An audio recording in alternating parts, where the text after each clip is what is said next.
Um, in today's session, myself, Alton Thompson, I'm a senior lecturer at the Open University, and my colleague Martin is also there, is also a senior lecturer. We're the ones presenting. We've both been involved in the design and delivery of our digital apprenticeships at the Open University. So this is your opportunity to, get a bit of a good academic view of how the apprenticeships are designed, why they're designed like that, and how the apprentices are going to be learning if you come with us. Next slide. There we go. So yeah, we're going to be recording. So first slide here just takes you through how things are scheduled. So we have two types of apprenticeships, the level 4 and the level 6. The level 4 is a single year apprenticeship, which is designed to slot into people who have finished further education, such as A-levels, and are ready to do a bit more. And it has a high focus on skills development to get students, apprentices into the workplace, or for people retraining. So it's more about how do you do things, why do you do them, and a bit less of the kind of why are you doing it that way, and the kind of more general overview that comes with a degree.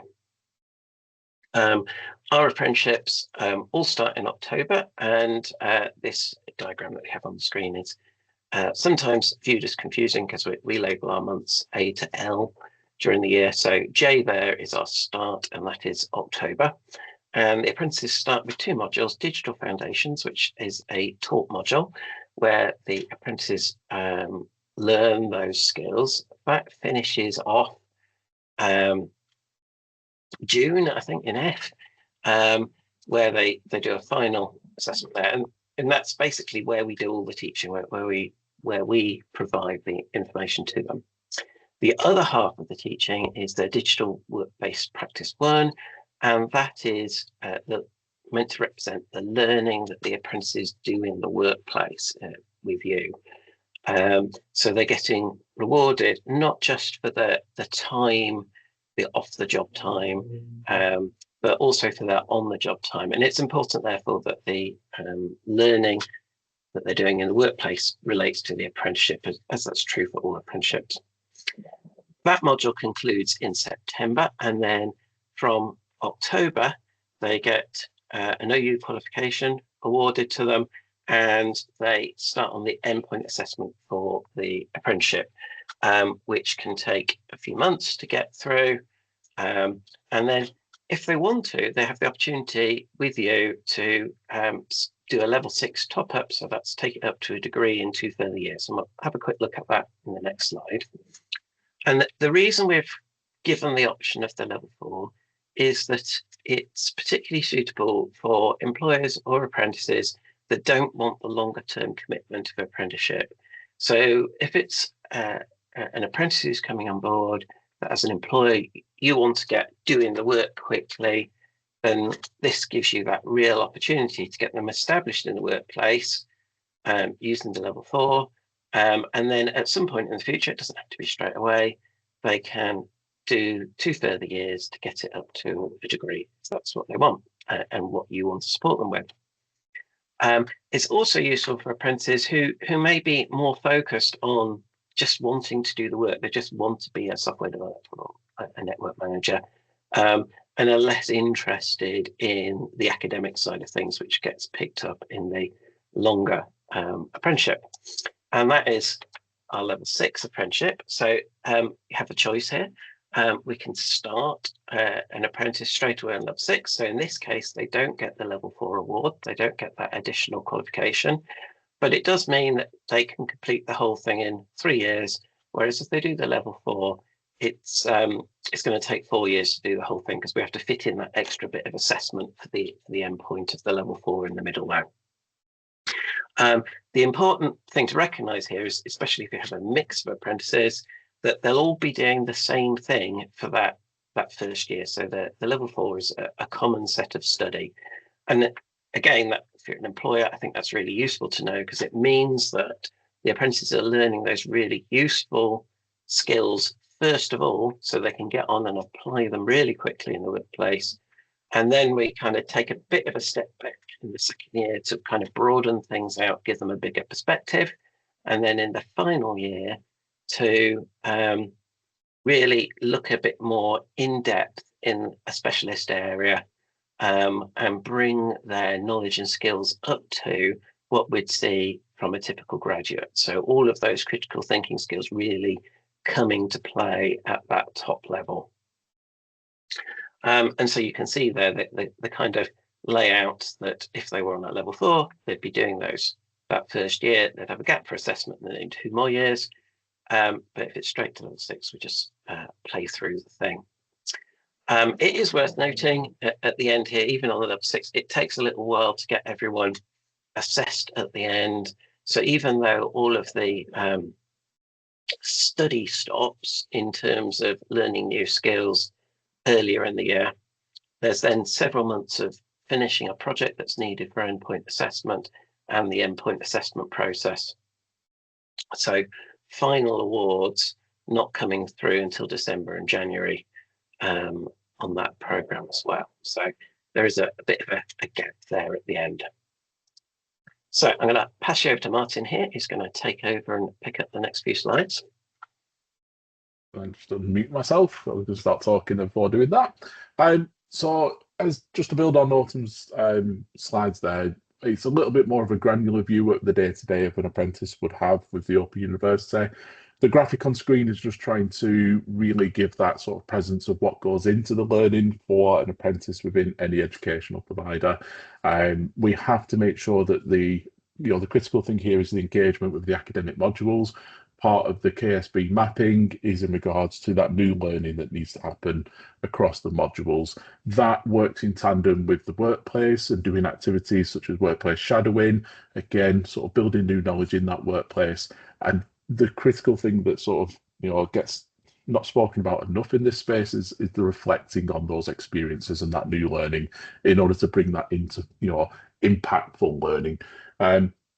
When we look at apprentices, it's not about one thing in isolation. It's about this triangulation of content and making sure that we all, provider, employer, support mechanism, and making sure this apprentice has the best opportunities available to put the learning into practice, support with the learning so then they get the best out of it, and then etc. etc. The journey is about making sure that scaffold is in place so that new learning can bed down, and we see the evidence of that endpoint.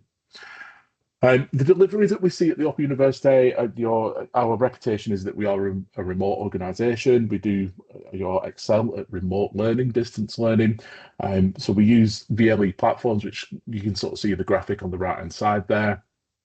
That's our biggest asset for sort of delivery. Now, something that was interesting to us when we did have Ofsted sort of come in last and do their inspection is that showcase of an apprentice.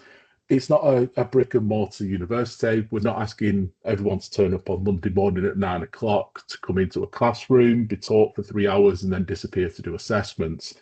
It's an open access university. If your apprentice, on a Monday has your business engagements that are a priority, so your business comes first and you go, we're going to do a daily scrum in the morning, and therefore that means Monday we do X, Y, and Z. So that's just not possible. We'd never be able to work together, and that apprentice would be under immense stress to sort of balance those two scales of, I need to do this in the workplace, but I also need to be at university as well. And as someone that has been an academic working with apprentices in a brick and mortar university, it's horrible to hear their emails on the phones and the laptops pinging through because they're off the job at the university, but they're not really. And at break times, they're taking calls, dinner times taking calls. It's not a healthy environment. There's a lot of stress that kind of comes into that. So one of the biggest sort of USPs we have is that we're a lot more flexible to business requirements and that de-stressing of the apprentice, trying to balance all of these things together. So the VLE is built on something called Moodle. For those that know, it's a very prominent sort of VLE platform, very straightforward. The learning curve is almost nil. If you've used the website before, you can use Moodle. We use a variety of different sort of mechanisms, including interactive and reflective activities. rich media, online tutorials, the practice tutor support, so that assessment coach, that education coach, whatever terminology you're used to from previous apprenticeship sort of experience, that's the person that's looking after the well-being, the employer engagement side, and again, the endpoint assessment support over the duration of the course. And another part of us, with us being online, is we want to build that community, and we do that through the forum discussions and activities. So the tutorials, again, just as a key point there, are not few and far between. That's what my brain's trying to say, but it's not the right wording.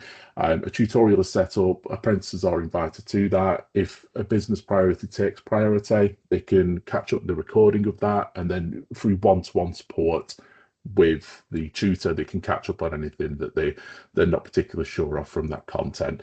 So the typical journey of an apprentice will not be typical at all. Apprentice one will do what they need to do to suit their circumstances, apprentice two will do what they need to do, and so on and so forth. So there's a degree of flexibility to learning with us. And again, hopefully that just makes it not easier, that's the wrong terminology, but we want to have that balance between all spectrums of stakeholders, etc. Just to add to that, student home on the left, just to give you a little bit more sort of idea of the VLE that we use for the learning materials. We have an e-portfolio system, which is called MKM, My Knowledge Map. Again, maybe aware of that from different sort of apprentice experience. But everything we do for the endpoint assessment is mapped and tracked on there. So again, it's a one-stop solution for us to understand, is this person on track or not? And again, it's endpoint focused, and the practice tutor will navigate that along with apprentice and employer to understand where the apprentice is in the journey at the moment. Maths and English development and sort of baselining, skills are important. And again, BKSB is a tool that we use to sort of assess students on their maths and English skills to see what support requirements are needed sort of during the onboarding process, particularly. If we have someone that's a return learner that needs additional sort of support with writing, then that would be flagged up through sort of mechanisms and interactions with BKSB sort of software. So just to have a look at the totality view of what we're looking at as an apprentice and sort of duration content. The level 4 students, whether they're a software developer or a network engineer, as Autumn's already said, will be with us for 12 months plus the EPA sort of period, and a level 6 student will be with us for 36 months, and then their record would stay live just as the endpoint assessment sort of closes down post the 36 months. The topics you can see on screen, I'm not going to read them all, but some of the key ones that, are the big questions I get: what programming language do you use? So we are very Python specific. When we look at the networking side of things, we're very aligned with Cisco. So if you have students that are wanting to take the CCNA or CCNP at some point, that's our roadmap for sort of networking skills. And the key one there, sort of towards the bottom right, is AI and emerging technology. AI is through the lens of sort of ethical use. We are not trying to push it as a one tool does all, must be part of your day-to-day existence. It is the understanding that this is a tool that businesses will use, some will not, but it's to arm the students with awareness to go, I know where I can use this, how I can use it, and how I can ethically and legally use this. So that's very important to us in regards to that sort of space. Minimum off-the-job training hours, again, another question that comes up when students ask what is a typical day-to-day experience that they all use as an apprentice. On the right-hand side, the column there, equivalent hours for weeks. A software developer and a network engineer is looking at the equivalent of roughly around 8 to 8.5 hours a week content time with us in order to meet the minimum off-the-job hour sort of expectation from Skills England. Now, some students will hit that through study alone. Some will hit that through study and then really good engagement within the workplace. Again, people typically exceed it as a minimum off the job hours sort of allowance, but it gives you an idea of the expectation of in each week, because we are moving away from the terminology of 20% off the job, even though that makes the most sense. 1 day a week, easy to figure out. We are looking at the sort of key values there. If we look at the digital technology solutions, so the level 6 provision, which is over 36 months, 3 years, it's again seems a little bit odd that it's only really sort of double the level 4 over 3 years, but that's 6.5 hours just over per week, per month, and then over the sort of 36 months sort of period. So the commitment from the apprentice, if they're on a level 4, they're looking at roughly 8 hours a week. And if they're a level 6 student, they're looking at just over 6 hours a week commitment in regards to what they need to do to fit this in as part of their work-life balance scenario. Something we've discussed previously, and you'll see this within our materials, we work in blocks. So the network engineering track and software developer track you can see on screen there, we work in these kind of modularized views, which is something that apprenticeships are sort of moving towards with apprenticeship units. So we try to have these knowledge clusters that makes it easier for workplace sort of allocation. If you know that your software development apprentice is going to be working with data and databases, you can make sure that they're working with someone in the team that has that knowledge in order to foster that better engagement between academic new knowledge and then integration into workplace. All of these are very clearly communicated in something called a study calendar that will be given to apprentices on day one. So they'll be able to map out their journey and understand, in week 17, what I'll be learning is this. So I might need to move to this team in order to have a better experience to apply my learning. And again, that's from day one. We don't do that at week 16 and say, oh, next week we're doing databases. You might want to think about having a swap around at work. It's about trying to have as much forward momentum as possible. And you can see that the journey across the top there is something that we try to build in with the curriculum, that we understand apprentices from day one are not going to be changing the world, and that's fine, but they should have early contribution, should be involved in meetings, which I'll come on to in slides in a second. And as they progress over, they are that supporter practitioner, then a junior practitioner, and then they should be starting to unlock that independent contribution in that sort of month 9 of the program. And as we go and look at the level 6, that only increases and increases over time. And it's cyclic that each year they will start again and look at, I've got new knowledge that's being learned from these new modules. How do I contribute into those teams? How do I then become independent over a period of time? I won't read all of the points on here because, again, it's just time conscious, but a couple of the things just to really map out. So the 20% off the job, it's critical that that is protected. And again, you'll hear it be called protected time, as you can see in the first bullet point.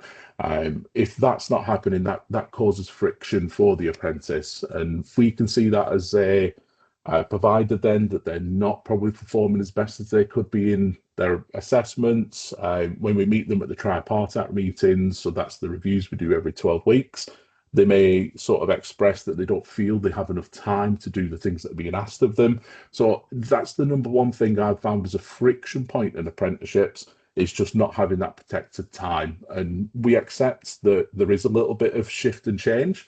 So week 1 might look different to week 2 because business priorities shift, you've got more projects on, etc., etc. So again, it's not so clear if you need to spend your 6 hours, your 8 hours, otherwise you're off the course. You have an ability to catch up hours too, but it's all about balance at the end of the day.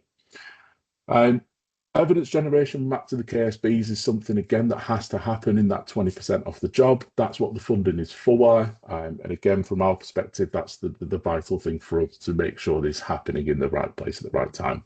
When we look at the workplace contribution, the 80% on the job experience, some of the things I've mentioned already, work shadowing, workplace ceremonies, getting involved in those meetings, and progressively allowing the apprentice to get responsibility, especially if it's someone at level 4 that has come from an A-levels background, possibly is their first job.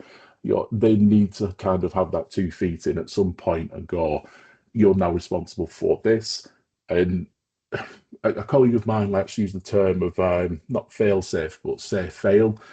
If it does hit the proverbial fan, what we can do is rescue this because there's a mentor that's keeping a check on this apprentice. It's not about just throwing them in the deep end and letting them go. It's about supported, slow release to make sure that they get the right experiences within the job itself too.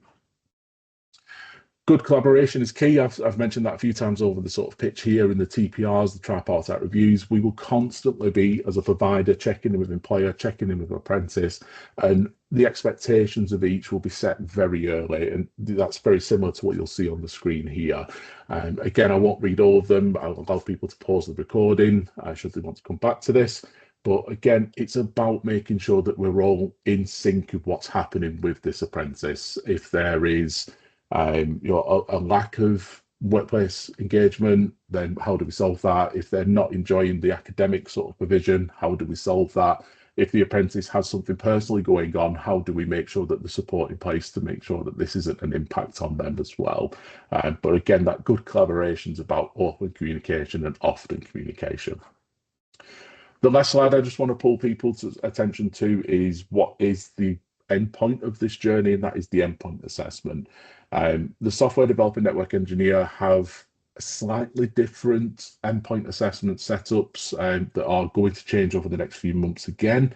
But at the moment, you can see that the software developer has a typically longer endpoint assessment period of 6 months. So they're working towards a project and a professional discussion.